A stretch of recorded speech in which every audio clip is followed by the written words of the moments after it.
I'll keep this one a little shorter just because I'm really fucking high. I've been trying out this new, well, two things. We'll talk about two things. We'll talk about right now reflections on drug use. So like I was just saying, I'm high right now. I just got this new strain of flower from this shop up the street from me. It's I guess it's 2-to-1 ratio CBD to THC flower, and I've tried different CBD edibles and whatnot. Sometimes some of them work, some of them don't. I found a couple that really are consistent and that I really like. And then this is the first time I've had like flower that is like predominantly CBD, let alone 2-to-1. And it's like, yeah, I definitely noticed that like I don't get the same buzz and kind of haziness that I get from THC because it's a less lower dosage, excuse me. But then the CBD actually keeps me more relaxed and content within that shit, because oftentimes it's like, you get, if you're just smoking really good bud or whatever, good high THC count or dosage, then you can get in a haze. Sometimes you can be overstimulated, sometimes you can be in a fog, but this is like I'm still coherent, and able to string my thoughts together I'm still able to string my thoughts together. Well, for the most part, I've been able to string together my thoughts in a very structured way and move from things with a certain sense of fluidity. And I try to maintain that while still, finding that balance of like, okay, I still want to buzz. So that CBD, in this case, it's actually working. It's doing what it says it's supposed to do. And yeah, I just feel, really cool. I have a slight buzz, and yeah, I like the normal anxiousness and or overstimulation or being in a haze is just not there. And it's so great. But just further reflections on drug use and stuff, like just given the prevalence of drug culture in the United States and how much money we spend on it, because we can, I think it's no surprise that we consume the most amount of like, drugs, and whatnot. And living in California, like cannabis is, the drug du jour. Right now people come from all over the world to get it, and it's good and it's expensive and shit, but it should be and whatnot. But just thinking about the progress with drugs, I didn't start using anything until I was 19, and that was using cannabis, and then I started drinking a few years later, and never was really too crazy about drinking. I'm glad I fell in love with cannabis first, because just the alcohol is just so much more damaging. And then I've enjoyed different pills and whatnot, whether it's your Adderall or your Oxycontin or your Klonopins, or hydrocodone pills and shit like that. I've never drank lean, but I've had those pills. And it is so easy to get addicted to those shits. It just feels so good. And it's like, don't you want to feel good? Who doesn't want to just feel good? But it's dangerous because, yeah, it is easy to just kind of get stuck in this loop where you're just as they say, chasing the dragon. You're always looking for that first high, but that first high is never going to happen again. But as far as you being able to enjoy it to the same degree, you actually have to pace yourself and give yourself breaks in between it, so that way you can revisit it. Otherwise, you just keep your threshold, your tolerance really high. And so you're constantly having to push it, spend more money. Depending on your drug of choice, you may have to be engaging in some shady activities in order to get a hold of it. And it's just like, yeah, there has to be a certain level of reflection and on the drugs, and people being able to feel that they can acknowledge that they have a problem, and knowing that they'll be able to transition out of that state of mind and that behavior and into something better. But of course, that takes the coming together of so many other different forces, talking about employment, talking about mental health, talking about like police surveillance and whatnot, and interactions with law enforcement and the justice system and all that, and what the priorities of prisons and people within different facets of society have in either perpetuating the situation or just punishing people who engage in the activities.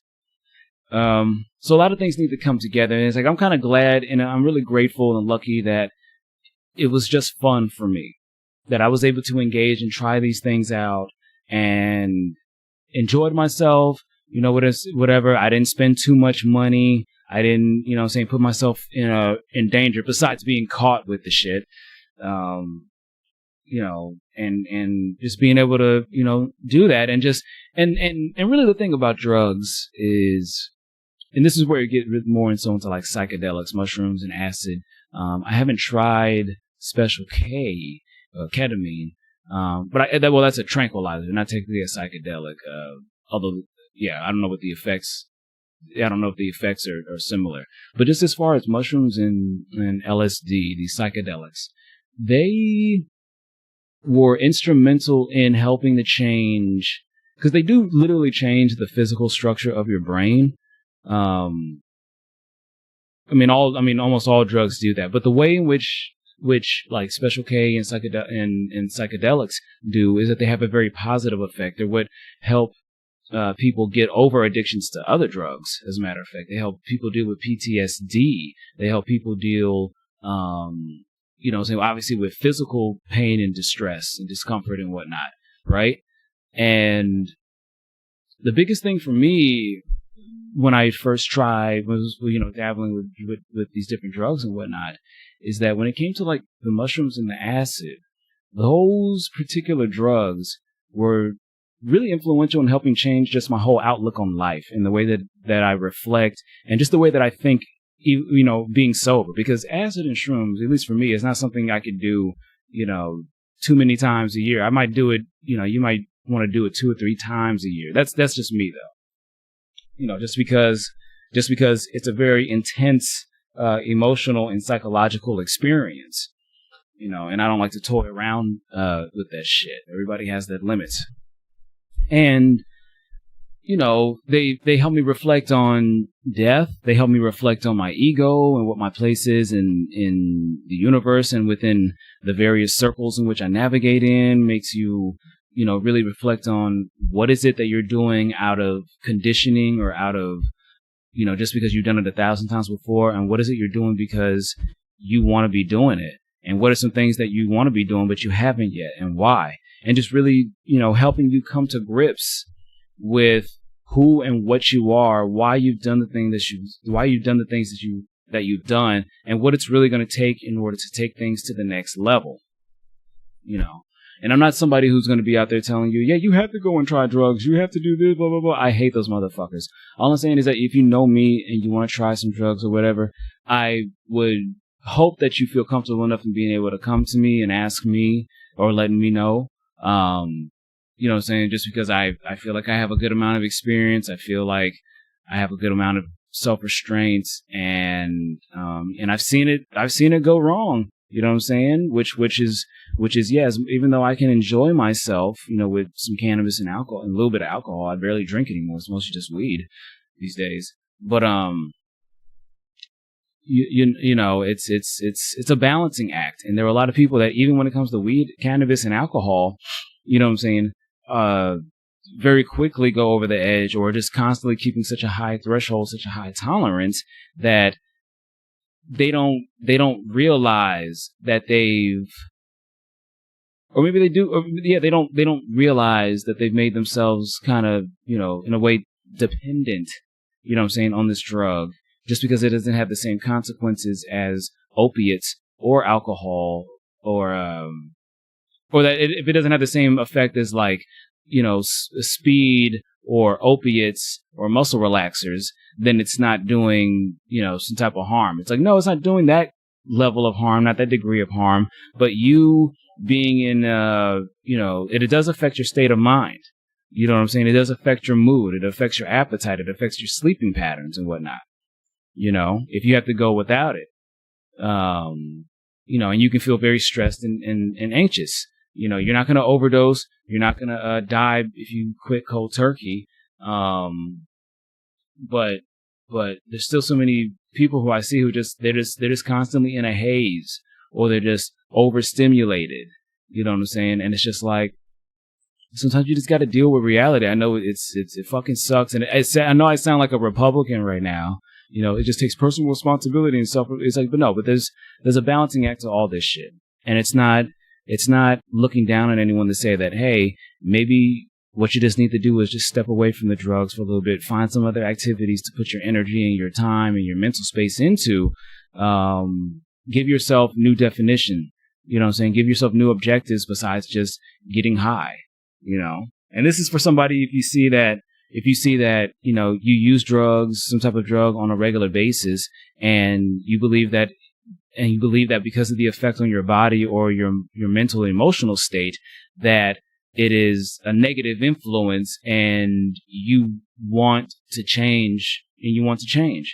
So, that's what it is. You have to put more energy and focus into something else because you have to reprogram your mind into finding pleasure from other activities or other stimuli, But if but also, there's that capacity for you to be able to confront things like death acceptance, like being able to confront how the world actually works, how human beings actually function, how you function, and the thing is allowing for yourself to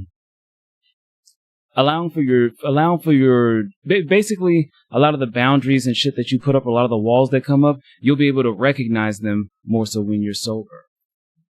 It's like you'll be high and shit in space and shit, and you think like, wow, I didn't realize that I was looking at things this way, or I didn't realize that this is something that's been more so of a pressure from outside forces as opposed to something I really want to do, and that the thought of having to go back and do it all of a sudden now induces a lot of anxiety or distress. And that's very real, and that's a very valuable experience, and it could go wrong. You could have a bad trip. You could take a bad, the substance couldn't be manufactured or developed properly. So there's always a risk, but I see what the rewards could be, and they've been very beneficial for me. And not just, being like, oh yeah, I got so fucked up, I got so high, I was, whatever, I was peaking, blah, blah, blah. That's okay, whatever.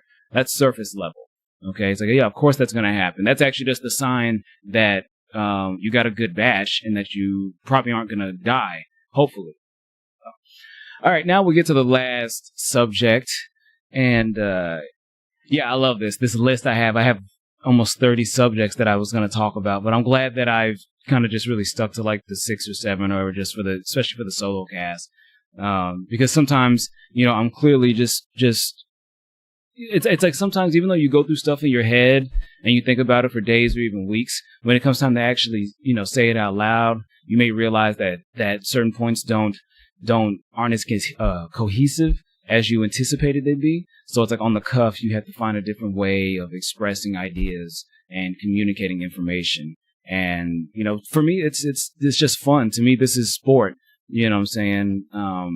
Like the act of just talking and having to express myself and how to put my ideas into recognizable speech and, a conversation. I enjoy the challenge of that. I just enjoy that as a recreational activity.